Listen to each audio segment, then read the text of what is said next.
Hi, I'm Kris from Theme Park to Table, cooking up theme park recipes here in my kitchen. Today, we're going to be making some butternut squash soup from Boma's. Now, this particular recipe I've had at the restaurant, and when we were there just recently, I actually asked them for the recipe, which they gave me. So I'm going to actually be sharing the recipe with you as we go, including amounts, and they'll also be posted down below. So we're starting off with about 11 ounces of butternut squash, just cubed. I peeled and cubed it myself. If your store sells it peeled and cubed, that would work as well and probably save you quite a bit of time and possibly orange stained hands. I'm not sure if you can tell, but I'm stained a little orange. I've got my oven heating up to 325. That's ready to go. I have 3 ounces of butter melted here. And to start, we're just going to pour the butter onto the squash. We're going to put a little bit of salt and pepper on here. I'm going to do this before I toss it, because then my hands are going to be a mess. And some pepper.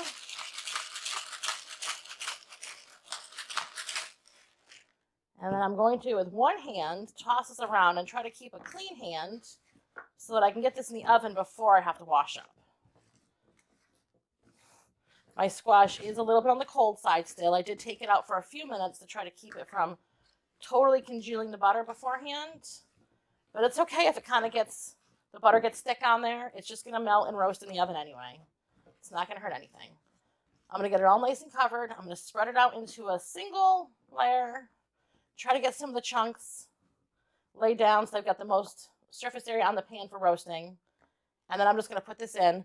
This is going to go in for about 45 minutes, and I'm going to see you back here on the other side. But let's get this in first.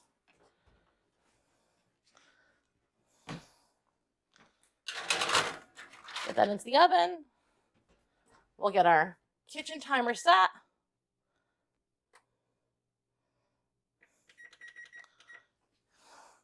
When that squash is all roasted, I'll see you back here to put the soup together. Welcome back. Our butternut squash has finished roasting. We're going to pull it out of the oven and we're going to assemble our soup. So if you just want to join me over this way.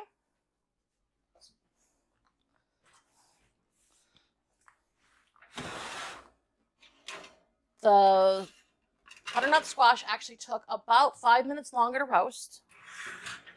I did take a little fork and poke it before we came back to make sure it was fork tender. So what we're going to take now is we're going to take our squash from the pan and we're going to put it into a saucepan. I should use this to hold the pan so I don't burn myself. Just going to kind of scoop it in. I'm not going to try to pick up the pan and dump it in because I know that that will be an unmitigated disaster. I am going to try to get some of the butter from the bottom of the pan as I go, because I will only add flavor because it's got all the roasting squash flavors in it. So we're just going to get these little guys. Now this soup, like always, is one I've never made before, but it is one of my family's favorites when we go to Boma. We always hope that they have the soup. It is a more seasonal soup, and they don't have all year round. So if you're there this time of year, definitely look for it and give it a try because it is amazing. So let's finish this. We're almost there. All of our little buddies are coming to the party. Okay, one more little holdout. Okay, well maybe. Okay, everybody's in the pool.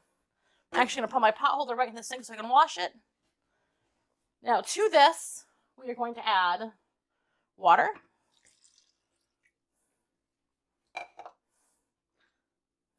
Heavy cream. And milk. I'm going to move these out of the way. I'm going to give this a little stir just to kind of get everything blended together in there a little bit. I'm going to actually turn this on so we start getting the heat in it now. And then I'm going to grab my immersion blender and we're going to blend this all together until it's pureed. I get this guy plugged in. If you don't have an immersion blender, a food processor would probably work as long as it was heat safe. Or even a blender that was heat safe, you could take this and pour it all into there and blend it, and then move it back to the pot on top of your stove to heat it up. I don't know how well you can hear me, so I'm going to not talk too much.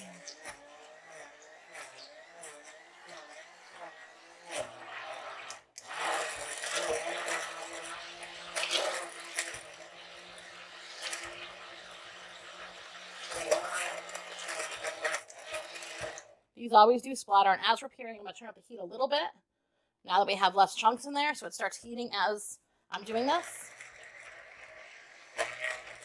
Okay.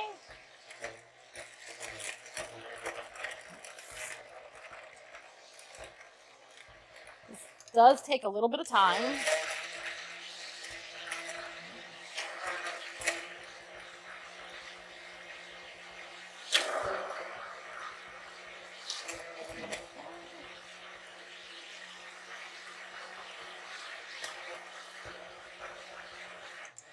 Almost there, I promise. Okay. That looks pretty well pureed to me. Any of the pulp that's not going to puree will stick to the immersion blender. I'm just going to kind of take this, and I'm just going to kind of put it over here. Let's move that before I totally destroy everything. So let's give this a mix. Like I was saying, this is found at Boma's, which is one of our favorite restaurants. It's one of the restaurants that we really can't take a trip without eating there. I think my entire family would say that this is probably their favorite restaurant on property. If it's not someplace you've been, I would highly recommend it, especially if you're an adventurous eater. Okay, so to this now, we're going to add our ginger, our nutmeg, and some coriander. If you're not a fan of a ginger kick, I would definitely say to cut back on the amount of ginger in this recipe.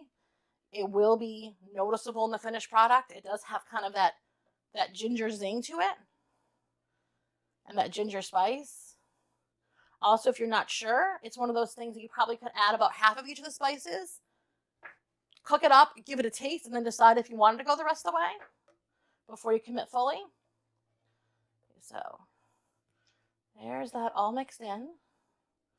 Also, at the end of this, you'll want to taste it and add salt and pepper to taste. I'm not going to add any more until I actually finish it, and we can always salt it on the table.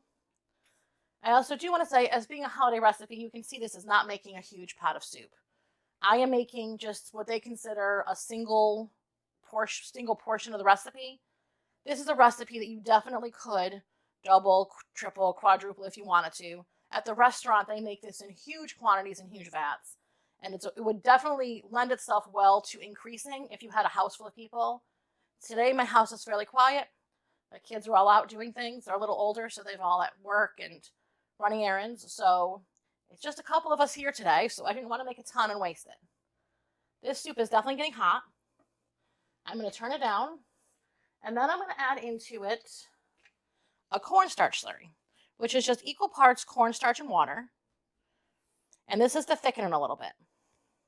I'm going to add this in slowly and just see how it looks. We're going to play this one by eye. So we'll add that in. We'll give it a little mix. I think we want to go a little bit thicker than that. So we'll go a little bit more. I'll let it heat up. I would say that is probably pretty close. I'm going to increase my temperature just a little bit again. You want to be careful with a milk and cream based soup though, because you don't want to scorch the milk and cream in there. But I think that looks like a pretty good texture. And then to finish it off, actually, you add sliced American cheese. This is one that kind of surprised me when I got the recipe because it's not something you can taste.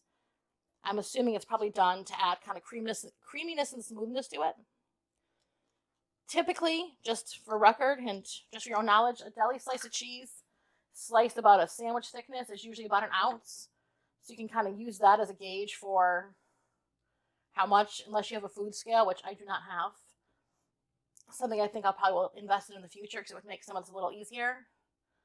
And then you're just going to kind of keep stirring this until all the cheese is melted and incorporated. I did break down my cheese into squares so it would melt a little faster and a little smoother. I have tried to use full sheets of American cheese when I make macaroni and cheese sometimes, and the full sheets do tend to take a little bit of time to break down and incorporate. So we're just going to let this kind of melt in. Should only take a few seconds. Okay. looking almost smooth. Seeing just a couple chunks of the cheese left. So we're just going to let this finish up. While this finishes, if you have a favorite recipe from the holidays that you guys always look for when you're in a theme park, I would love to hear about it. I'd love to know where you find it, what it is. Something I would love to try making, maybe not this year, but definitely next year. So if you have any suggestions for next year's, I would love to hear them. I think that we are looking pretty smooth. Just want to make sure I don't want any surprises. There will be a little bit of squash texture to this. You'll see there is a little bit of squash, and if that is normal. Okay. I think that looks pretty good. So we're going to turn this off, and we're going to move back over this way. It does smell absolutely amazing. I'm just going to grab my ladle, and I'm just going to kind of ladle this in. I'm going to move my bowl to my pan so I will not drip everywhere in between. Okay. I'm just going to go a little bit more. Fill this guy up.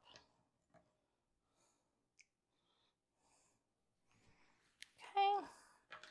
And now to this, I'm just going to put a few pistachios on top to kind of garnish it, and fresh sage.